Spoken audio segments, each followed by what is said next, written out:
March 2022. A forest ranger named Itzel Kuo is walking a transect line deep inside the core zone of the Calakmul Biosphere Reserve on the Yucatan Peninsula, 7 kilometers from the nearest access road. Her job that morning has nothing to do with bees. She is counting jaguar scat and checking camera traps left along a limestone ridge above a seasonal cenote.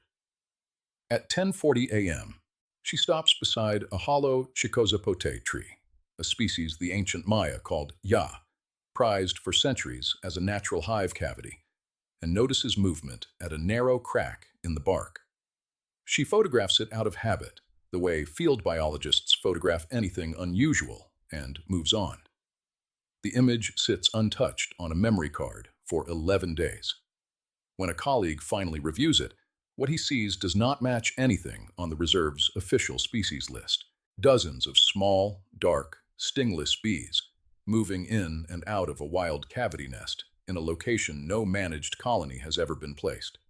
No hive box, no handler markings, no record of release, just a tree, a crack in the bark, and bees that, according to every official record for that stretch of forest, should not exist there anymore. That photograph did not solve anything. It did the opposite. It opened a question that a much larger, much better funded program was never designed to ask. For over 2 decades, the scientific consensus on Melipona beechi in Calakmul has been unambiguous. This is the Zunan cob, the sacred stingless bee kept by Maya beekeepers for more than 1,000 years before the Spanish conquest. Its wax and honey used in ritual, medicine, and trade long before Apis mellifera ever crossed the Atlantic. Within the reserve's core forest, the species was declared functionally extinct in the wild sometime in the early 2000s. The reasoning was straightforward and, on paper, sound. Decades of selective logging and small-scale clearing fragmented the old growth stands where Melipona beechi prefers to nest, in the wide, hollow trunks of mature trees that take upward of 80 years to form a cavity large enough for a colony. Hurricanes accelerated the collapse. When Hurricane Dean tore through the peninsula in 2007, and later storms followed, whole stands of nesting trees came down in a matter of hours, taking generations of established colonies with them.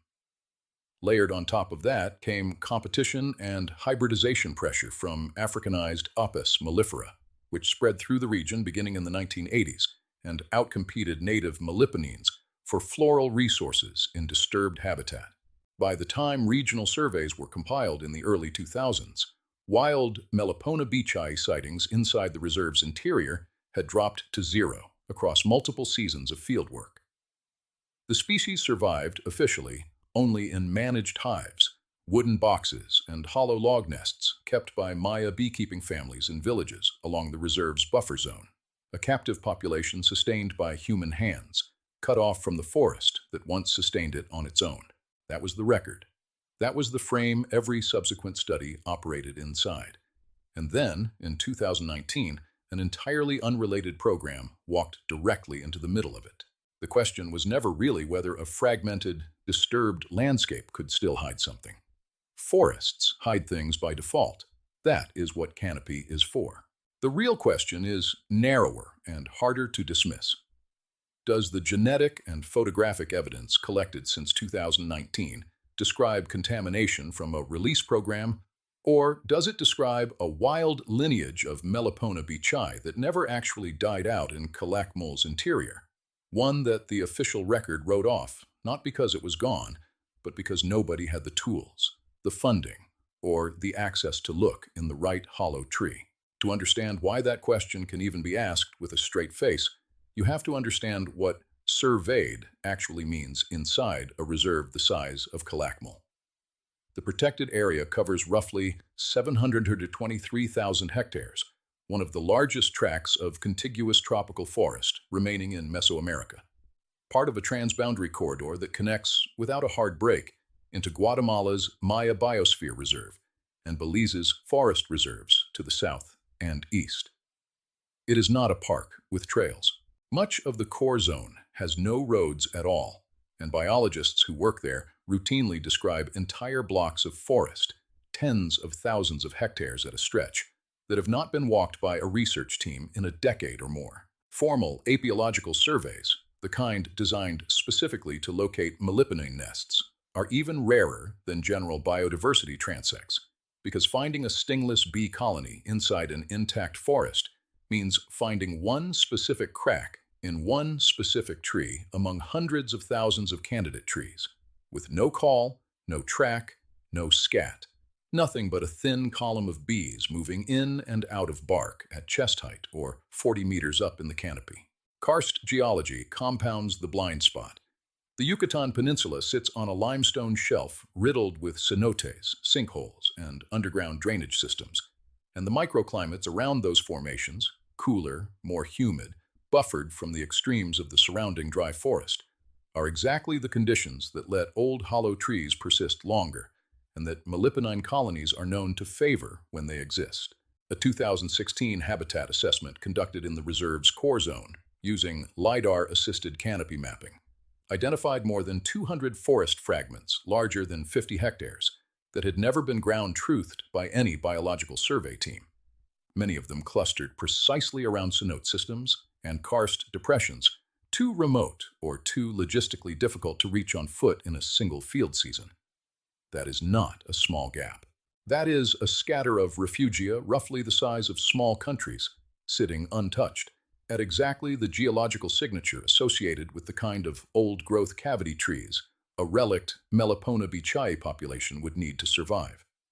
Which brings the story to the part of it that was never supposed to be about bees at all. In 2019, Mexican reforestation and biodiversity authorities launched a large-scale pollinator restoration initiative across the forest corridors, linking Calakmul to adjacent reserves, releasing an estimated 4 million managed bees, a mix of native molybdenum stock and, in some corridor segments, Apis mellifera colonies, to rebuild pollination networks that decades of clearing and hurricane damage had degraded. The program's stated goal was restoration, not discovery. Its logic was purely additive: put managed colonies back into corridor habitat, track their establishment success, measure the pollination benefit to native flowering trees, and use that data to justify further releases in future seasons. To do that tracking, the program's monitoring team built something it did not initially realize was a survey instrument.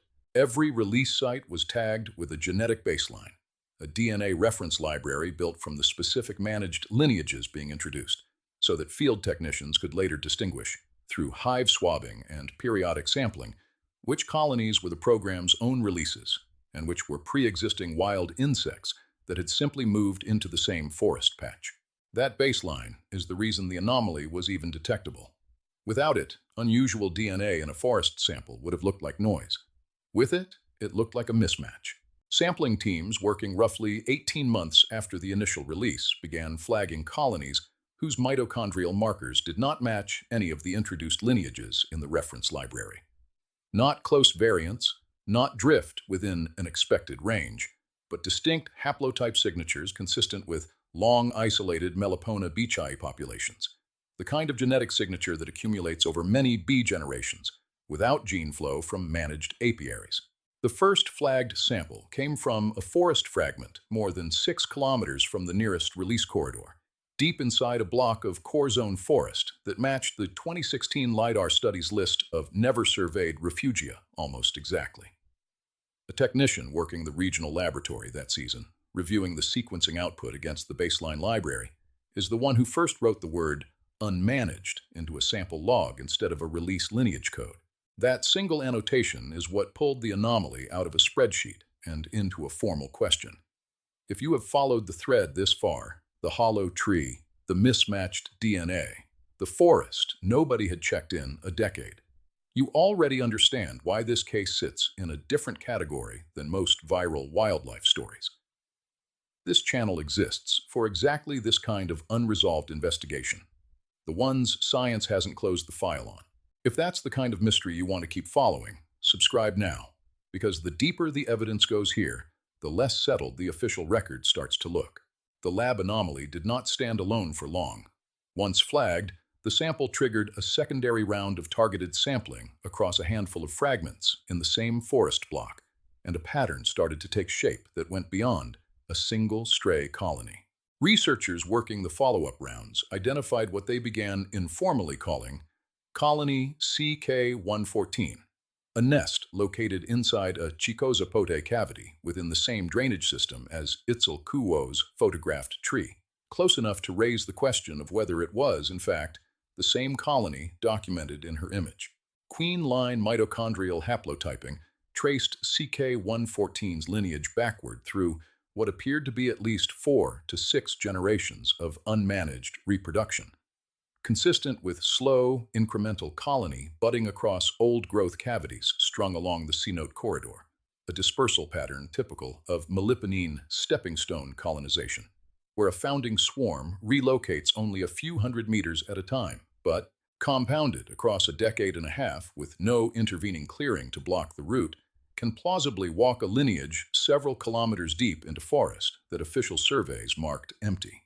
The physical evidence sitting alongside the genetics made the case harder to file away as coincidence. Hive architecture inside the sampled cavities showed structural differences from typical managed Melipona beechi nests kept by Maya beekeeping families in the buffer zone, irregular comb spacing, entrance tube construction using tree resin mixed with a higher proportion of mud than beekeepers typically favor, and involucrum layering consistent with colonies that had never been manipulated, fed, or split by a human hand. Foraging behavior added another layer. Radio frequency identification tagging on a subset of foragers from CK-114 and 2 neighboring nests showed activity radii concentrated almost entirely within intact canopy, avoiding the edge habitat and disturbed clearings that managed colonies, accustomed to human-adjacent forage, typically exploit without hesitation. Picture 2 rivers running through the same watershed. One has been dammed, channeled, and diverted for generations, its flow shaped entirely by human infrastructure. The other still runs its original course, cutting through rock the way it always has, indifferent to the roads and towns built up around it. Genetically, both rivers are water. Behaviorally, only one of them still remembers the original terrain. It was not lost. That is the sentence the evidence keeps circling back toward, and it is exactly the sentence the skeptics refuse to let stand unchallenged, for reasons that are not unreasonable. The strongest counterargument is contamination, and it deserves to be taken seriously rather than waved off.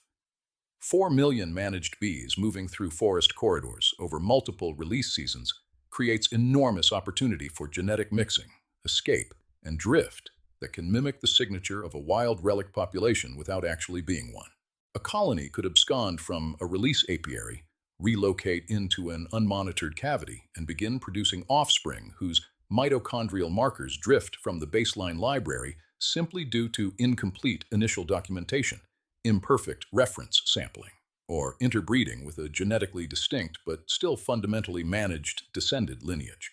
Skeptical researchers point out that the reference library itself, built quickly under program deadlines, may not have captured the full genetic diversity of every source apiary used for the 2019 release, which means some anomalous haplotypes could simply be undersampled variants of managed stock rather than evidence of anything wild at all.